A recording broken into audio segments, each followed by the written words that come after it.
Memórias Póstumas de Brás Cubas, nós estamos no capítulo 68, intitulado O Vergalho.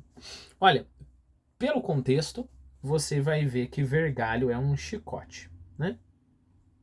E vergalhada, que é o que o escravo está recebendo, é claro, é chicotada. Parece um vocabulário inocente, né? Mas eu não sei se você sabe da história interessante. Olha o que é vergalho originalmente. Não originalmente falando, etimologicamente falando no latim. Não, vergalho. O que é vergalho? Vergalho é o membro genital do boi ou cavalo. Então tá, então por extensão a gente usa para chicote? Não, não. É depois de cortado e seco. Então você corta o membro genital do boi ou do cavalo, né? E você vai ter este membro assim. Eu digo assim porque você vai ver fotos, acho interessante. Coloque vergalho, né? Parênteses, eu sei que hoje em dia o pessoal usa muito para fazer petisco para cachorro, porque eles que é bom para os dentes e tudo mais, né? Então você corta o membro genital do boi e aí você vai ter essa essa eu imagino assim, você vai ver que ele não é tão grosso, né? Porque é só quando o boi está excitado que vai mais sangue para lá e aí fica uma coisa mais grossa, né? Então é fino, né? Relativamente fino e comprido. Então você tem ali, né, o vergalho, o membro genital do boi ou do cavalo. Segundo significado, que está no Wise, chicote feito com esse membro. Percebeu que interessante? Você pega o membro do boi, seca e você transforma num chicote. Então, e aí você usa esse chicote para ter nas pessoas. Então, basicamente é uma surra de vergalho, né? Eu achei interessantíssimo essa história, né? E aí, só por extensão, é que você tenha qualquer chicote, chibata ou azohag. Aparentemente, azohag é um sinônimo para chibata e chicote. Então, por que no UAS isso não desapareceu? Não está só como uma mera investigação etimológica. Aparentemente isso é usado, né? Até hoje você faz chicotes com membros secos de cavalos e bois, né? E olha que interessante, se você pegar, então vamos lá, vergalho nada mais é do que o diminutivo de verga, né? O que é verga? Verga é ripa, peça delgada e flexível de metal. Aí pode ser viga, pode ser peça de madeira e assim por diante. E aí vamos pegar esse verga e vamos para a etimologia no latim, né? Que é virgai, ou virga, que significa vara, vergonha, ramo, renovo, pau, bordão, cajado. Ora, pau é o que a gente usa para distinguir informalmente o membro sexual masculino, né? Então, percebeu? Todo um círculo bonito de vergalho, vergas e paus, né? Bom, então, uma vez que nós sabemos que tipo de chicote, eu não sei se você discorda, mas eu acho que aqui era um vergalho mesmo, né? Era o chicote tradicional. Tais eram as reflexões que eu vinha fazendo por aquele valongo fora. Logo depois de ver e ajustar a casa, interrompeu minhas reflexões, um ajuntamento. Era um preto que vergalhava outro na praça, né? Ficava batendo com o chicote, com a vergalho, né? O outro não se atrevia a fugir, gemia somente essas únicas palavras: Não, perdão, meu senhor, perdão. Mas o primeiro não fazia caso, e a cada súplica respondia com uma vergalhada nova. Toma, diabo, dizia ele. Toma mais perdão, bêbado. Meu senhor, gemia o outro. Cale a boca, besta, replicava o vergalho.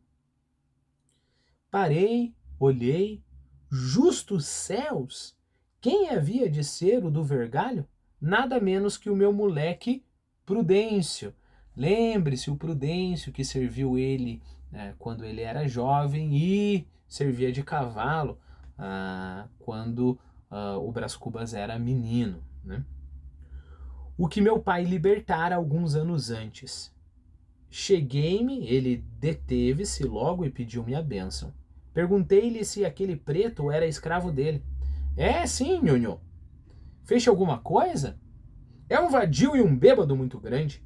Ainda hoje deixei ele na quitanda enquanto eu ia lá embaixo na cidade e ele deixou a quitanda para ir na venda a beber. Está bom, perdoa-lhe, disse eu. Pois não, nhonhô. Nhonhô manda, não pede. Entra para casa, bêbado. Saí do grupo que me olhava espantado e cochichava as suas conjecturas. Segui caminho a desfiar uma infinidade de reflexões que sinto haver inteiramente perdido. Aliás, seria matéria para um bom capítulo e talvez alegre. Eu gosto dos capítulos alegres, é o meu fraco. Exteriormente era torvo o episódio do Valongo, mas só exteriormente. Logo que meti mais dentro a faca do raciocínio, achei-lhe um miolo gaiato, fino e até profundo. Era um modo que o Prudêncio tinha de se desfazer das pancadas recebidas, transmitindo-as ao outro. Eu, em criança, montava-o, punha-lhe um freio na boca e desancava-o sem compaixão. Ele gemia e sofria. Agora, porém, que era livre, dispunha de si mesmo, dos braços, das pernas, podia trabalhar, folgar, dormir, desagriolhado da antiga condição, agora é que ele se desbancava, comprou um escravo e ia lhe pagando com alto juro as quantias que de mim recebera. Vejam as sutilezas do maroto, né? Bom, aqui nós temos que parar um pouco e conversar novamente sobre essa história de escravidão e como o que a arte faz, né? Mas antes disso, vamos lá, né? Como eu não sei se você assistiu o vídeo anterior, eu fiz uma digressão sobre Valongo, né? Então eu vou só ler para você. Valongo é uma antiga enseada do Rio de Janeiro, aterrada no meio do século XIX. Lembre-se que eu conversei no vídeo anterior, ela foi aterrada, então a terra avançou algumas quadras em direção do mar e lá, como é que se diz, na divisa com o mar tem um outro porto, mas hoje em dia essa enseada foi escavada, né? Então tem um sítio arqueológico lá bem interessante, que era até onde o mar vinha, né? E aí, lembre-se que o cais de Valongo era o lugar onde os escravos desembarcavam. Eu acho que já com o Dom Pedro I decretou que os escravos não fossem desembarcados no porto principal, né? Por quê? Porque o escravo vinha com diversas doenças e era perigoso, né? Então isolava lá numa enseada lá, escondidinha, e ali os escravos desembarcavam. Não só você tem o porto para o escravo desembarcar, mas as dependências necessárias, né? Então, onde, sei lá, ia cuidar de alguns escravos feridos, ia deixar o escravo por algum tempo, lugares onde os escravos iriam mais ou menos se aculturar, né? Mais ou menos aprender o português, pelo menos o básico, para conseguir comunicar com os seus senhores, lugares onde eles iriam aprender os diversos ofícios que eles desempenhariam. Então, toda essa maquinaria, digamos assim, estava ali na região do Valongo, né? Então, por causa disso, você há de entender que está o Prudêncio, né? Agora, perceba o seguinte. Tudo bem, né? A interpretação mais simples é essa interpretação, né? O Prudêncio foi oprimido e aí ele acaba gerando violência, né? Até aí parece muitos discursos que se tem hoje em dia, né? Que olha, uma sociedade oprimida gera crime e assim por diante, né?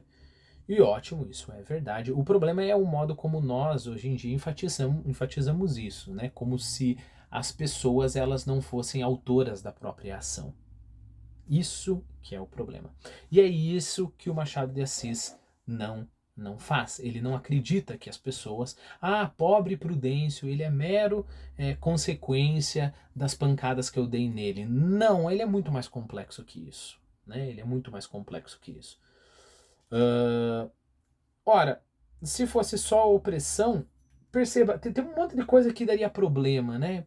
Por exemplo, o Prudêncio foi o que avisou ao Brás Cubas sobre como é que é o nome dela? A Dona Eusébia, que vestiu a mãe do Brás Cubas. Perceba o carinho e o cuidado, né, que o Prudêncio teve.